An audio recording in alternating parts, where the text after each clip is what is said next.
didn't say is that energy use will fall once we move away from fossil fuels, because when we burn fossil fuels, most of that energy is wasted. So we could massively cut our primary energy use without actually affecting our living standards at all. I'm glad you mentioned that, because that was exactly the point I was just about to make. It's like, when you do a calculation like that, are you using primary energy or are you using final energy, like energy consumption?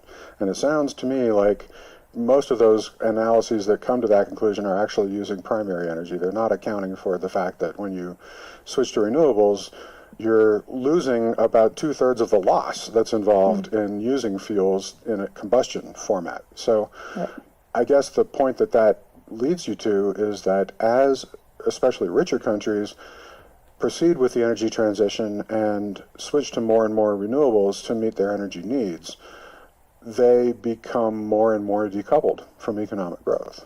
Yeah, exactly. I think that decoupling increases over time.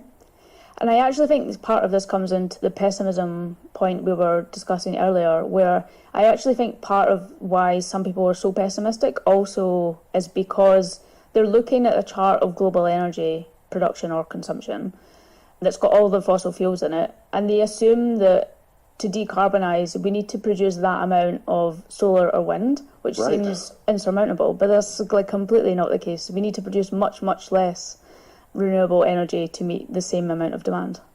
Yeah, like 2/3 less. Yeah. It amazes me how many people don't understand this. I mean, even people that are in the energy world in some fashion or another seem to just so easily get tripped up by this primary energy versus final energy question.